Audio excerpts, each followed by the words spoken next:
صدای انجیل تقدیم می کند.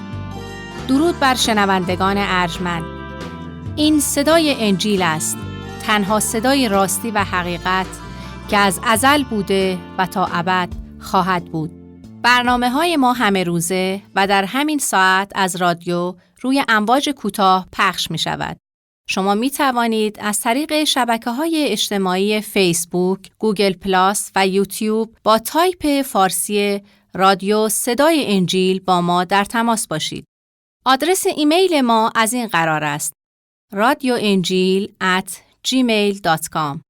تکرار می کنم، آدرس ایمیل ما radioenjil@gmail.com و تلفن تماس ما 201 616 920 1791. تکرار می کنم، 201 616 920 1791. از شما دعوت می کنیم که به برنامه این ساعت صدای انجیل توجه فرمایید. خداوندا، با قلبی شکسته و روح ندامت و شرمندگی به درگاه مقدس و مهربان تو میاییم و تو را به خاطر خداییت، به خاطر محبت و رحمتت و به خاطر فیض عظیمت شکر میکنیم و از تو تمنا میکنیم که بر ما ترحم فرما و ما را ببخش، زیرا گناهکاریم. اعتراف میکنیم ای خداوند که برخلاف اراده تو زندگی کرده و نه گفتارمان و نه اعمالمان و نه افکارمان در طریق تو بوده است. بر حسب رحمت خود ای خدا ما را ببخش و بگذار که از این لحظه به بعد صادقانه خواستار پیروی کردن از اوامر مقدست باشیم. ای مهربان خدا، در این ساعت افکار خود را متوجه تو می کنیم و استعداد داریم که نگرانی ها و تشویش های زندگی را از ما دور کن تا با حواس جمعی کامل به کلامت گوش دهیم و آنچه را که تو به ما میگویی بپذیریم. این تمنا را به نام مظهر و مکاشفه تو، یعنی عیسی مسیح زنده می طلبیم. آمین.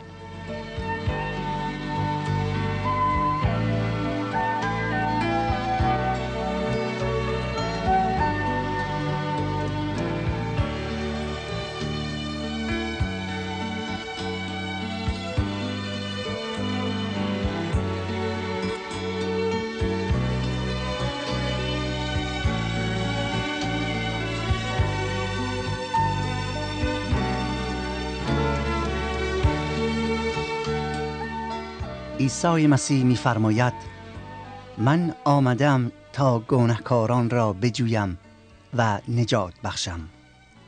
من آمدم تا گناهکاران را بجویم و نجات بخشم. حقجویان عزیز و عاشقان عدالت و آزادی، درود بر شما. امیدوارم که در پناه خدای محبت به دور از هر نوع تشویش و نگرانی زندگی خوشی رو داشته و در سلامتی الهی که مافوق عقل و حکمت بشری است ما بقیه عمر خود را به سر بیاورید. خداوند تک تک شما عزیزان و شیفتگان راستی را برکت دهد. اجازه می‌خواهم از همه یاران با وفا و شنوندگان عزیزی که برای ما نامه نوشتن صمیمانه تشکر و قدردانی کنم و به عرض مبارکتون برسونم که نامه‌های شما برای ما بسیار بسیار عزیز هستند. ما به تمام نامه‌های رسیده پاسخ کتبی می‌دهیم و سعی می‌کنیم نظریات و خواسته‌های شما را عملی سازیم. همونطوری که می‌دانید هدف ما رسانیدن پیام مقدس خدای تعالی به سمع شما عزیزان حقجو میباشد. پیامی که حیات و زندگی را عطا می‌کند. پیامی که نه فقط تسلی دهنده قلب هاست بلکه شفا دهنده زخم ها نیز هست. پیامی که ما را با خودمون آشنا میکنه و مشکلات و دردهای روح و جسم را آشکار میکنه و سپس داروی آن را نیز در اختیارمون قرار میدهد. پیامی که نه فقط ما را به سوی خدا هدایت میکند و راه راستی را به ما نشون میده بلکه خودش راه راستی و حق است و خدای مکاشف شده را به من و شما که طالب او هستیم میشناساند. توسط این کلام است که می توانیم پاسخ سوالهای بی جواب خود را بیابیم و به عمق محبت و بلندی و بزرگی و ژرف لطف و محبت خدای تعالی پی ببریم. خدایی که یکتاست و ما را دوست دارد و محبت می نماید.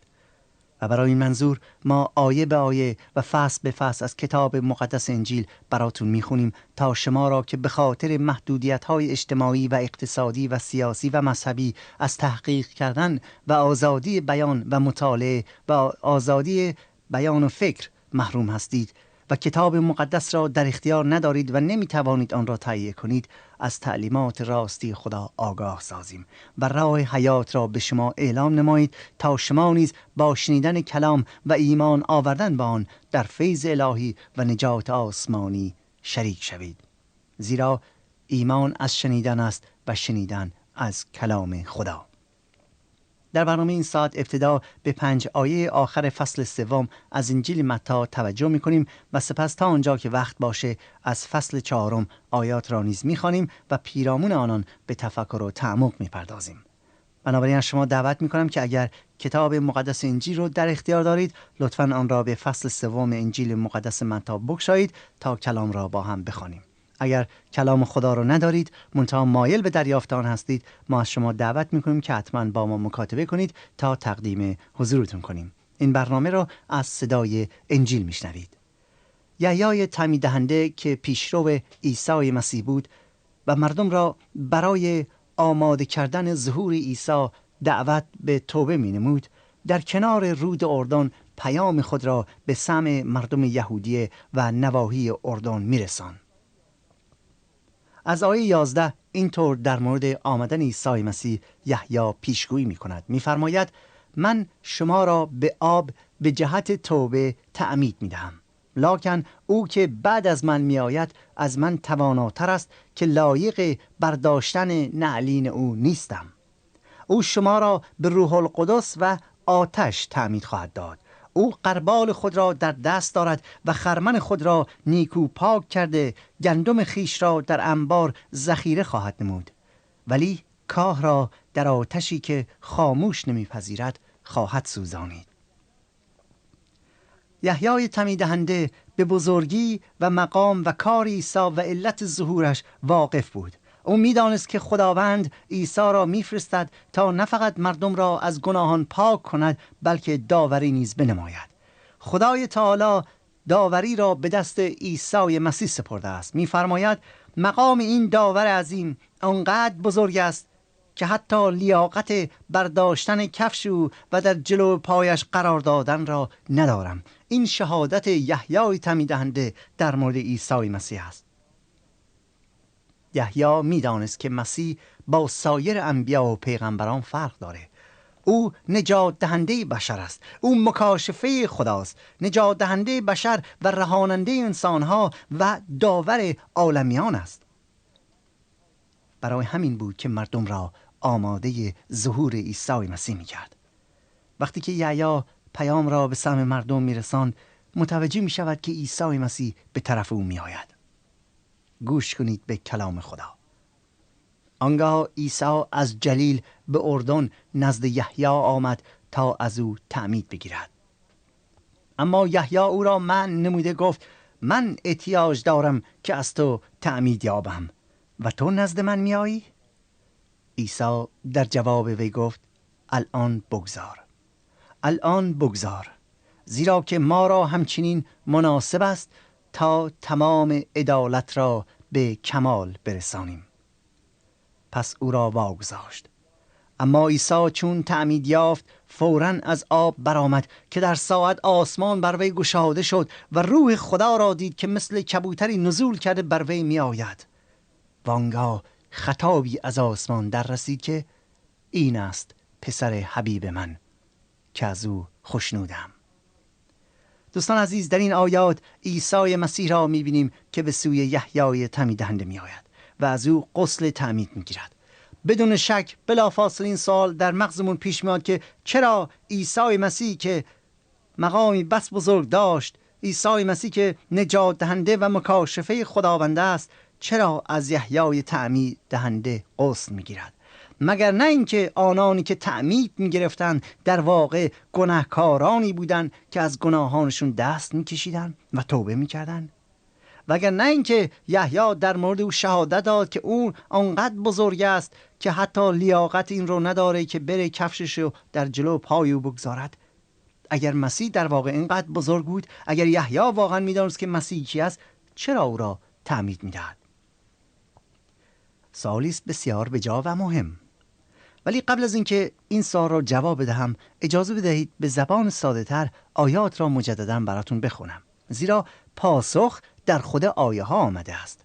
از آیه 13 میخونم که میفرماید: در آن وقت عیسی از خانه خود در جلیل به طرف رود اردن راه افتاد تا در آنجا از یحیای تعمید دهنده تعمید بگیره. ولی یحیی نمیخواست این کار را بکنه. به عیسی گفت: این کار درست نیست. این منم که باید از تو تعمید بگیرم و نه تو از من. دقت کنید جواب عیسی چیه؟ اما عیسی گفت: مرا تعمید ده، چون با این کار دستور خدا را انجام میدهیم و یا عین آیات ما را مناسب است تا تمام عدالت را به کمال رسانیم. بعد از تعمید در آن همان لحظه که عیسی از آب بیرون میاد، آسمان باز میشه و یحیی روح خدا را میبینه که به شکل کبوتری پایین میاد و ندایی از آسمان در میرسه که این است پسر حبیب من که از او خوشنودم. خب چرا عیسی مسیح از یحیی غسل تعمید گرفت؟ خود مسیح میفرماید که یحیی مرا تعمید بده تا تمام عدالت را به کمال رسانم، که مقصود از عدالت همان شریعت خداوند است. در اینجا عیسی مسیح را میبینیم که خود را نه گناهکار حس میکنه، بلکه با گناهکاران یکی میکند، با گناهکاران یکسان میشود. دقت کنید، مسیح در درون گناه نمیکنه، بلکه گناهان ما را بر دوش میگیره. در این آیه در واقع به ما نشون میده که مسیح میاد خود را با گناهکاران یکسان میکنه. و البته یک چیزی نبود که باعث شگفتی همه بشه. چرا؟ چون این امر نیز در کتاب اشعیای نبی، یعنی 700 سال قبل از تولد مسیح، پیشگویی شده بود. بله، گوش کنید به پیشگویی نبی خدا در مورد اینکه عیسی مسیح همراه گناهکاران میشه یا با گناهکاران یکی میشه. در کتاب اشعیا در فصل 53 آیه 12 میفرماید که او، که مقصود عیسی مسیح است، او از خطاکاران محسوب شد. در اینجا پادشاهی را میبینیم که خود را همسط و همتراز مردم دیارش میکند. مسیح خود را با گناهکاران یکسان میکنه. آن مقام جلال و شکوه و عظمت و قدوسیت الهی را ترک میکنه، در میان انسانها ظاهر میشه تا با ما یکی بشه، تا درد ما را بر خود گیرد. پادشاه ملکوت آسمانی خود را همسط مردم دیارش میکند. لازم است که معنی تعمید را هم بدانیم. دوستان عزیز، تعمید یعنی تعیین هویت. و تنها دلیلی که مسیح تعمید گرفت نه به خاطر اینکه گناهکار بود، بلکه تا خود را با گناهکاران یکی کنه. او خود را با من و شما همتراز کرد تا درد و رنج ما را درک کنه، تا غمخوار و یار ما باشه، تا مطابق شریعت به پایه آنها نزول کند تا آنان را نجات بخشد، یا به پایه من و شما نزول کنه تا ما را نجات بخشد. مسیح غسل تعمید گرفت نه برای اینکه برای من و شما نمونه باشد. او نیازی به تعمید و توبه نداشت، بلکه این من و شما هستیم که نیازمند توبه ایم. من و شماییم که نیازمند غسل تعمید هستیم. او مقدس و پاک و بی عیب و بی گناه بود و از گناهکاران جدا. او غسل تعمید گرفت تا به طور کامل خیشتن را با مردم گناهکار در یک سطح قرار دهد. دلیل دومی که عیسی مسیح تعمید گرفت این بود که غسل تعمید نشانه و سمبل مرگ است. مرگ او نشانه تعمید است. خود عیسی مسیح در انجیل متی فصل 20 آیه 22 در پاسخ به درخواست مادر 2 از رسولانش میگوید: آیا می توانید از آن کاسه‌ای که من می نوشم بنوشید و تعمیدی را که من می‌یابم بیابید؟ او در اینجا تعمید را به معنی مرگ تعبیر میکنه و در واقع با عمل غسل تعمید او خود را وارد دروازه مرگ می نماید تا در راه بشر به خاطر گناهان من و شما بمیرد. غسل تعمید مسیح آغاز فداکاری و جانبازی او در راه گناهکاران است. بنابراین دلیل دومی که عیسی مسیح غسل تعمید گرفت این بود که ما را با مرگی که داره آشنا کند تا در راه من و شما به خاطر گناهانمون فدا بشه. دلیل سومی که عیسی مسیح غسل تعمید گرفت این است که در این زمان او برای خدمت و بشارت جدا می شود یا به بعثت می رسد. روح القدس بر او نازل میشه، وجود او را فرا میگیره. هر آنچه که او انجام میداد و میگفت از قدرت روح القدس مملو بود. حضرت پولس در رساله دومش به قرنتیان فصل 5 آیه 21 در مورد تعمید عیسی مسیح و علت آن به زبان بسیار ساده اینطور میگوید: زیرا او را که گناه نشناخت در راه ما گناه ساخت تا ما در وی عدالت خدا شویم. زیرا او را که گناه نشناخت در راه ما گناه ساخت تا ما در وی عدالت خدا شویم. او که گناهی نکرده بود خدا گناهان ما را به حساب مسیح بیگناه گذاشت تا ما بتوانیم از خوبی و پاکی او برخوردار شویم. یعنی گناه من بر او نهاده شد، نه در او بلکه بر او، چون تفاوت بزرگی بین این دو است. برای همین است که نجات ما موقعی میسر است که با او تطبیق شویم، خود را با او هماهنگ و هم شکل سازیم. او با غسل تعمید خیشتن را با ما هماهنگ ساخت، همرنگ ما شد و حضرت پولس به ما میگوید ما هم بایستی مثل او باشیم. برای همین است که مسیحی یعنی کسی که مثل مسیح است. حضرت پتروس در رساله‌اش فصل 3 آیه 21 میگوید که ما به وسیله تعمید نجات یافتیم، که مقصود از تعمید همان همرنگ شدن با عیسی مسیح است. پتروس میگوید که با قرار گرفتن در عیسی مسیح، یعنی مسیح در مرکز و ثقل و هستی ما باشه، آن وقت است که شما نجات پیدا میکنی و این امر توسط تعمید گرفتن در روح القدس میسر است. تعمید گرفتن با آب ما در واقع اعلام میکنیم که همراه و پیرو عیسی مسیح هستیم، متحد میشویم که مثل مسیح بشویم، مثل مسیح رفتار کنیم و مسیحی وارانه زندگی کنیم. و تعمید به آب را هر مسیحی باید بگیرد. هویتی است برای هر شخصی که من به مسیح تعلق دارم. مسیح فرمود که ای یحیی مرا تعمید بده تا شریعت را به کمال برسانم، تا همرنگ مردم شده و با آنان اعلام هویت کنم، با آنان هویت ها داشته باشم و همرنگ آنها باشم. مسیح با تعمیدش در حقیقت با من و شما که گناهکاریم تعیین هویت نمود. در انجیل میگوید که ما واعظی و یا واسطه‌ای نداریم که درد ما را نداند، بلکه شفیعی داریم که قادر است ما را درک کند، چرا چون خیشتن را با ما برابر نمود. مسیح تعیین هویت با من و شما کرد، مثل ما شد تا درد ما را درک کند. پس از تعمید یافتن وقتی مسیح از آب بیرون آمد، بلافاصله آسمان گشوده می شود و روح القدس خدا بر عیسی مسیح به صورت کبوتری نازل میشه و بر او قرار می گیرد و ندای خدا یکتا، ندای خدای بی شریک، خدای قادر مطلق، خدای پدر، خدای ازلی و ابدی الشده شنیده می شود که مسیح را خطاب کرده می گوید تو فرزند محبوب من هستی، تو پسر حبیب من هستی که از تو خوشنودم. ندای خدای یکتا شنیده می شود. در اینجا در مورد ندای الهی باید عرض کنم که دو موضوع هست که بایستی توجه کنیم. اول اینکه ما با کلمه پسر خدا در اینجا روبرو می شویم. دقت کنید، خدای تعالی الشده عیسی مسیح را پسر حبیب خود می خواند. متاسفانه در قالب کشورهای خاورمیانه مردم به علت عدم بصیرت روحانی و محدودیت‌های فکری وقتی این کلمه را میشنوند فوراً خیال میکنن که مسیحیان میگن خدا استغفر را تولید مثل کرده و صاحب فرزندی شده که نامش عیسی است. دوستان عزیز، این چنین چیزی نیست.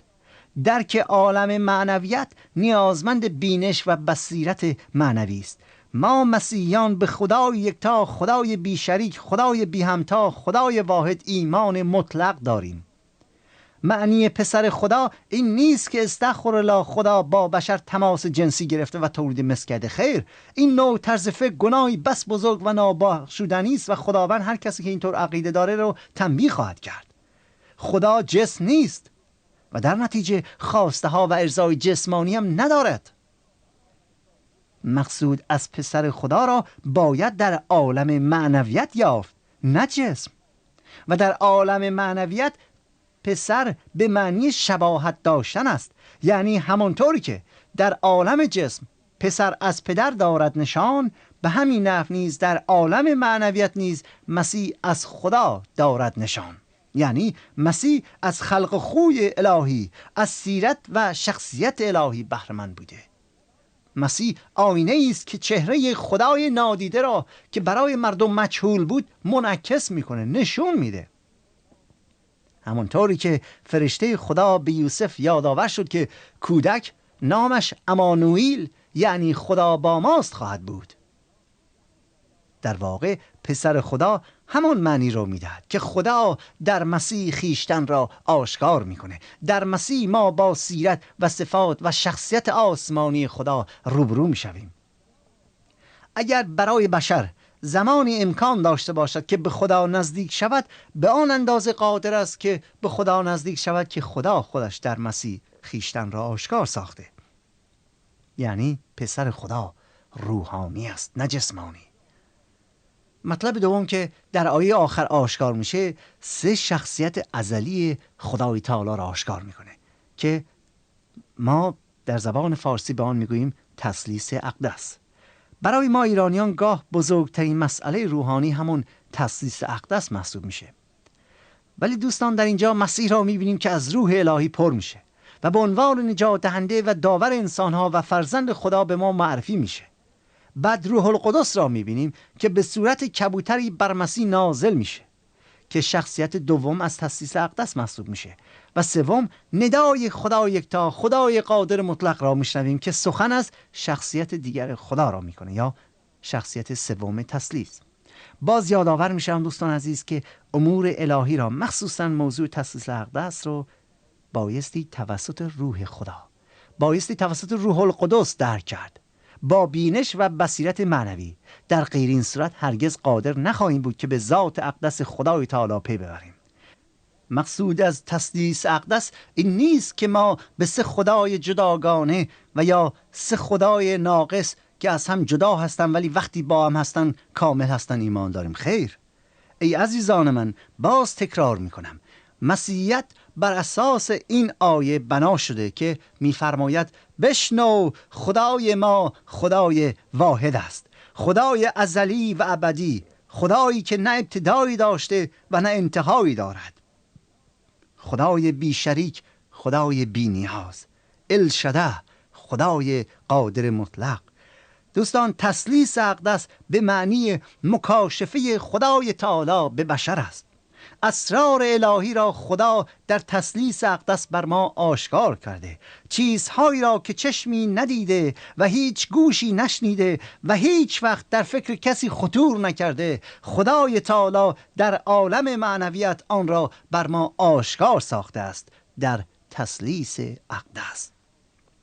در همه ادیان دوستان اسرار زیادی در مورد خدا هست که مجهول می باشند، آشکار نیست. وقتی سوال میشه که مثلا فلان چیز چه معنی میده، میگوین این جزو اسرار است، یا مثلا اسامی خدا جزو اسرار، هیچ کس نمیتونه همه اسمای خدا را بیان کنه. چرا؟ چون اسرار الهی است. و یا در هر فصلی از کتابشان جمله و لغتی آمده است که نوشته شده از اسرار الهی. وقتی سوال میکن که اینا چیه، کسی نمیتونه جواب بده، میگه اینا از اسرار خداست.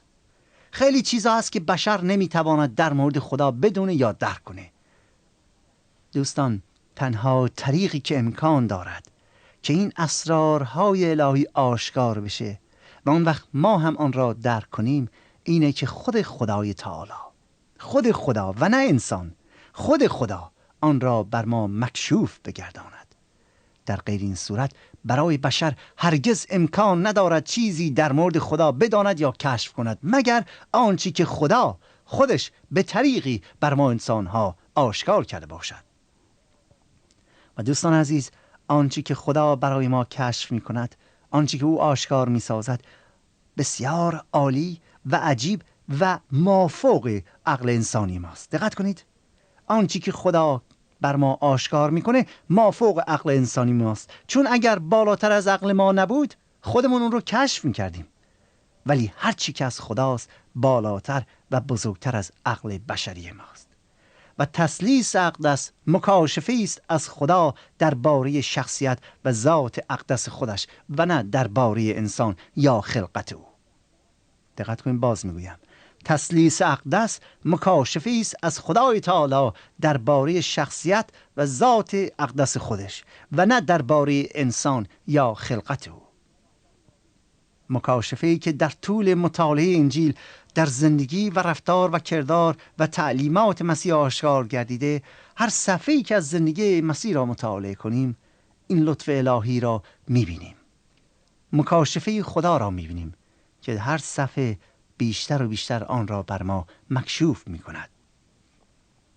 دوستان عزیز، همونطور که ملاحظه می‌کنید متاسفانه وقت ما به پایان رسیده و باید با شما عزیزان خداحافظی کنیم، به این امید که خدای تعالی با شما سخن بگوید، خدای تعالی با شما باشه و شما را یار و یاور باشه. به امید خدا در برنامه دیگه از فصل 4 انجیل متی کلام را خواهیم خواند. اگر در مورد مطالبی که عرض کردم سوالی براتون پیش میاد و یا مطلبی است که هنوز براتون روشن نیست، تمنا میکنم که حتما برای ما بنویسید تا ما به آن پاسخ بدهیم، چون که میخوایم همه چیز براتون روشن و واضح باشد. من برادرتون کشیش سید رضا مسعودی، تا برنامه دیگر و روز دیگر، حق نگهدارتان باد. آنچه شنیدید برنامه‌ای بود از رادیو صدای انجیل. خوشحال می‌شویم که با ما مکاتبه کنید و از نشریات و ادبیات ما استفاده نمایید و از طریق شبکه‌های اجتماعی فیسبوک، گوگل پلاس و یوتیوب با تایپ فارسی رادیو صدای انجیل همراه ما باشید. همچنین از طریق تلفن و ایمیل نیز می توانید با ما تماس بگیرید. آدرس ایمیل ما از این قرار است: radioenjil@gmail.com. تکرار می کنم، ایمیل ما radioenjil@gmail.com و تلفن ما 201 616 920 1791. تکرار می کنم، 201 616 920 1791. تا برنامه دیگر و روز دیگر، خدای یکتا و مسیح زنده با شما باشد. ماراناتا، یعنی خداوند به زودی برمیگردد. آمین.